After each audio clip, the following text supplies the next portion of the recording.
अस्सलाम वालेकुम friends and welcome back to my channel mathematics with Saman Sajid.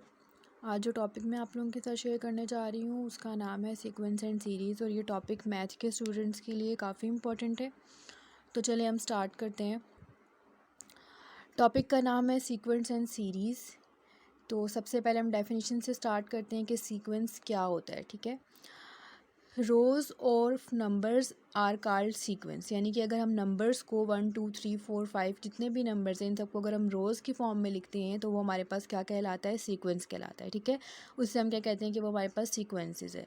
उसके बाद separate numbers are called terms of sequence. अब हमारे पास एक सीक्वेंस क्या आ गया, 1 2 3 4 5, ये सारे नंबर्स क्या हैं, सीक्वेंस है। ठीक है, अगर हम इसको ऐसे रो की फॉर्म में लिखेंगे तो ये हमारे पास सीक्वेंस है। लेकिन अगर हम सेपरेट एक टर्म को लिखते हैं, एक नंबर को लिखते हैं जैसे 1, तो ये हमारे पास क्या होगी, उस सीक्वेंस की एक टर्म है। ठीक है, इसमें इस सीक्वेंस में से अगर हम कोई नंबर ले लेते हैं तो हमारे पास वो जो नंबर होता है वो हमारे पास उस सीक्वेंस की टर्म कहलाता है। ठीक है, तो हमारे पास सीक्वेंस हो गया और उसके बाद टर्म्स ऑफ सीक्वेंस, इनकी डेफिनेशंस होगी। उसके बाद जो है हमारे पास the terms of sequence are denoted by, जो सीक्वेंस की टर्म्स होती हैं उनको हम डिनोट कैसे करते हैं, A1 A2 A3 up to AN। A1 जो होता है वो हमारे पास फर्स्ट टर्म ऑफ सीक्वेंस होती है, A2 हमारे पास सेकंड टर्म ऑफ सीक्वेंस होती है, A3 third and up to so on, यानी कि nth टर्म तक जो है वो सीक्वेंस चलता रहता है। ठीक है, उसके बाद आ जाता है हमारे पास मोस्ट इंपॉर्टेंट टॉपिक है अरिथमेटिक सीक्वेंस और अरिथमेटिक प्रोग्रेशन। अरिथमेटिक सीक्वेंस और एक अरिथमेटिक प्रोग्रेशन एक ही चीज़ है, इनके नाम जो हैं वो मिक्सअप हो जाते हैं प्रोग्रेशन और सीक्वेंस में, लेकिन ये होती एक ही चीज़ है। ठीक है, इनकी डेफिनेशन भी सेम है, जस्ट सीक्वेंस और प्रोग्रेशन दोनों का मीनिंग एक ही है। इज़ अ अरिथमेटिक सीक्वेंस क्या होता है, is a sequence in which each term after first term is found by adding common difference D to the previous term. तो अरिथमेटिक सीक्वेंस हमारे पास एक ऐसा सीक्वेंस होता है कि जिसमें हमारे पास फर्स्ट टर्म में हम कोई भी कॉमन डिफरेंस ऐड करें तो हमारे पास नेक्स्ट टर्म जो है वो ऐड बनती जाती है। ठीक है, प्रीवियस टर्म्स में हम लोग एक ही कॉमन डिफरेंस जो है वो ऐड करते जाएं तो हमारे पास नेक्स्ट टर्म जो होती है वो बनती जाती है। ठीक है, जैसे हमारे पास एक एग्जांपल है, यहाँ पे हमारे पास एक सीक्वेंस है 1 3 6 9 एंड 12। तो इसमें अगर हम देखें तो 1 में 3 ऐड करें तो हमारे पास क्या आ जाता है, 1 में 2 ऐड करें तो 3, 3 में 2 ऐड करें तो 6, 6 में 2 ऐड करें तो 9। इन सब में कॉमन डिफरेंस क्या चल रहा है हमारे पास, 2।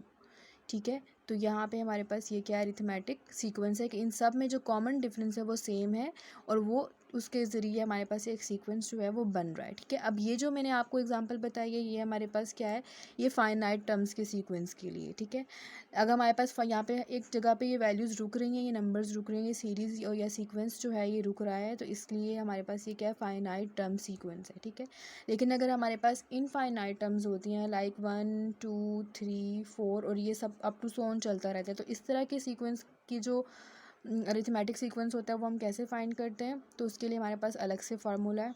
इनफाइनाइट टर्म्स के लिए जो हमारे पास फार्मूला है वो हमारे पास है AN equals to A+n-1 × D। ये फार्मूला हमने कब यूज़ करना है, now formula for finding any term in sequence. अगर हमें सीक्वेंस में कोई भी अरिथमेटिक सीक्वेंस में कोई भी टर्म फाइंड करनी है तो हम लोग क्या करते हैं, ये वाला फार्मूला यूज़ करते हैं। टर्म फाइंड करनी है, ये आपने माइंड में रखना है कि हमने टर्म फाइंड करनी है। इसके बाद एक और फार्मूला भी यूज़ होगा, वो मैं आपको बताऊंगी कि वो किस लिए यूज़ होता है, लेकिन अगर हमें कोई टर्म फाइंड करनी है तो वो फिर हम लोग जो है वो ये वाला फार्मूला यूज़ करते हैं, AN equals to A+n-1 × D, where यहाँ पे हमारे पास ए क्या होगा, a equals to first term of sequence. A हमारे पास जो है वो सीक्वेंस की फर्स्ट टर्म जो भी होगी उस सीक्वेंस में वो हम ले लेंगे, एंड हमारे पास number of terms we have to find, जो नंबर ऑफ टर्म हमें फाइंड करनी होगी वो हमारे पास n होगी, और d जो होगा वो कॉमन डिफरेंस बिटवीन टर्म्स, उन टर्म्स के दरमियान में जो कॉमन डिफरेंस होगा वो हमारे पास d होगा। तो हम एक एग्जाम्पल देख लेते हैं। गिवन सीक्वेंस, हमें एक सीक्वेंस दिया गया है 1500 3000 45,000 एंड 6000 अप टू सोन। अब ये इनफाइनाइट सीक्वेंस चल रहा है। ठीक है, तो इसके लिए हम लोग ये वाला फार्मूला यूज़ करेंगे और हमने टर्म कौन सी फाइंड करनी है, 16th टर्म फाइंड करनी है। हमें उन्होंने बताया हुआ है क्वेश्चन में 16 टर्म फाइंड करनी है और सीक्वेंस उन्होंने हमें दिया हुआ है। तो सोल्यूशन में सबसे पहले हम लोगों ने वैल्यूज़ निकाल लेनी है कि ए हमारे पास क्या है, फर्स्ट टर्म हमारे पास ए होती है तो 1500 हमारे पास ए आ गया। उसके बाद हमें इनका कॉमन डिफरेंस डी हमारे पास कॉमन डिफरेंस यानी कि इन पहली वैल्यू इस वैल्यू में से इसको सब्ट्रैक्ट करें, माइनस करें तो हमारे पास कॉमन डिफरेंस आ जाएगा। तो मैंने 3000 में से 1500 माइनस किया तो 1500 कॉमन डिफरेंस आ गया, तो ये हमारे पास डी आ गया। एन हमने क्या फाइंड करना है, 16 टर्म, जो टर्म हमें फाइंड करनी होती है वो हमारे पास एन होता है। तो बाय यूजिंग फार्मूला, ये फार्मूला यूज़ करते हुए a n equals to a plus n minus one into d, इसमें यहाँ पे वैल्यूज़ पुट करेंगे। एन की जगह 16 यानी कि हमें ए 16 फाइंड करना है, ठीक है। वैल्यूज़ पुट करें, ए की वैल्यू पुट की, एन की वैल्यू पुट की एंड डी की वैल्यू पुट की, सब्ट्रैक्ट को एडिंग करने के बाद हमारे पास जो आंसर है वो ये है, ठीक है। तो जो हमारे पास 16 टर्म होगी इस सीक्वेंस की, वो हमारे पास क्या होगी, 24,000, ठीक है। तो ये अगर हमें कोई टर्म फाइंड करनी है सीक्वेंस में, तब हम ये वाला फार्मूला यूज़ करते हैं। नेक्स्ट हमारे पास आ जाता है अरिथमेटिक सीरीज़। तो पहले हम लोगों ने अरिथमेटिक सीक्वेंस की डेफिनेशन पढ़ी और उसके जितने भी फार्मूलाज थे वो हमने देखे। तो अब हमारे पास जो अरिथमेटिक सीरीज़ है उसकी डेफिनेशन क्या है। An arithmetic series is the sum of terms in arithmetic sequence. Arithmetic sequence हमने पढ़ा, ठीक है। उसमें उसकी जितनी भी टर्म्स होंगी उनको अगर हम लोग ऐड कर देते हैं तो वो हमारे पास क्या बन जाती है, अरिथमेटिक सीरीज़ बन जाती है। सिंपल सी डेफिनेशन है कि अरिथमेटिक सीक्वेंस अगर दिया हुआ है और हमें कहा गया कि इसका अरिथमेटिक सीरीज़ फाइंड करें, तो हम उसकी टर्म्स को ऐड कर दें तो हमारे पास अरिथमेटिक सीरीज़ जो है वो फाइंड हो जाते हैं, ठीक है। जैसे मैंने एग्जांपल लिया है यहाँ पे, हमारे पास 2, 4, 6, 8, 10, इनका अगर हम अरिथमेटिक सीरीज़ फाइंड करें तो इनकी वैल्यूज़ को, इन सब नंबर्स टर्म्स को ऐड कर दें तो हमारे पास अरिथमेटिक सीरीज़ जो है वो फाइंड हो जाती है। लेकिन यहाँ पे अगर हम देखें फिर से वही कॉन्सेप्ट आ जाता है कि ये फाइनाइट टर्म्स थी, तो इसको सिंपली हम लोगों ने ऐड करके इसका अरिथमेटिक सीरीज़ जो है वो फाइंड कर लिया। लेकिन अगर हमारे पास इनफाइनाइट या एनथ टर्म्स होती हैं तो उसके लिए हमारे पास अलग से एक फार्मूला होता है।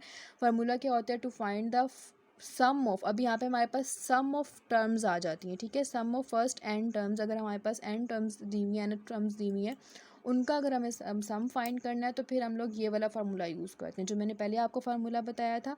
वो हम लोग अगर हमें कोई टर्म फाइंड करनी है सीक्वेंस में तो उसके लिए वो यूज़ करते हैं। और ये जो फार्मूला है ये अरिथमेटिक सीक्वेंस का अगर हम लोगों ने सम फाइंड करना है, यानी कि सिंपली अगर मैं कहूँ कि एन टर्म की अरिथमेटिक सीरीज़ फाइंड करनी है, तो फिर हम लोग ये वाला फार्मूला यूज़ करते हैं।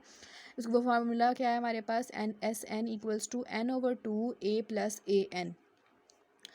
यहाँ पे अब हमारे पास क्या है, ए एन की वैल्यू हमने पिछले फार्मूले में पढ़ी। ए एन हमारे पास किसके इक्वल होता है, a plus a n minus one into d.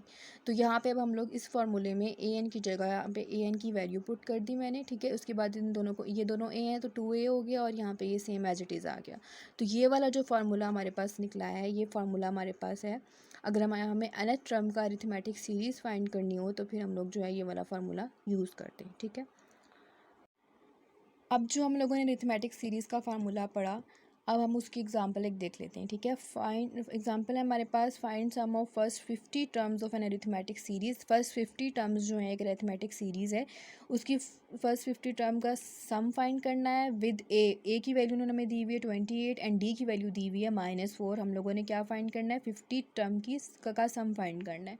तो सोल्यूशन में हमारे पास हमें गिवन क्या दिया हुआ है, a equals to 28, d equals to -4, n हमारे पास वो टर्म्स होती हैं जो हम लोगों ने फाइंड करनी होती हैं, जिनका हमने सम फाइंड करना है, तो एन इक्वल्स टू 50, ठीक है। तो टू फाइंड हमारे पास क्या है, फाइंड क्या करना है, S50 यानी कि सम ऑफ 50 टर्म्स, ठीक है, फर्स्ट 50 टर्म्स। तो फार्मूला यूज़ करेंगे, S n equals to n over two a plus n minus one into d. Values put करें, एन हमारे पास 50 आ गया, एन यहाँ पे एन की जगह 50 पुट किया, ए की जगह 28, एन की जगह 50 और डी की जगह -4। आगे सोल्व करने के बाद हमारे पास जो आंसर आया है वो है -3,500। मीन्स कि हमारे पास जो फर्स्ट 50 टर्म्स है सीक्वेंस की, अरिथमेटिक सीक्वेंस जो हमें दिया हुआ है, तो उसकी जो फर्स्ट 50 टर्म्स है उनका जो सम आया है वो हमारे पास कितना है, -3,500, ठीक है। अब हम 50 टर्म्स को ऐड करें तो वो हमारे पास जो है वो काफ़ी लेंथी प्रोसीजर हो जाता है। तो इस फार्मूले के अकॉर्डिंग जो है वो हम लोग आसानी से 50 टर्म्स का जो है वो सम फाइंड कर सकते हैं, ठीक है। तो आई होप कि आपको आज की वीडियो जो है वो समझ आई होगी। नेक्स्ट टॉपिक जो है मैं इंशाल्लाह जल्दी आप लोगों के साथ शेयर करूँगी। तब तक के लिए अल्लाह हाफिज़।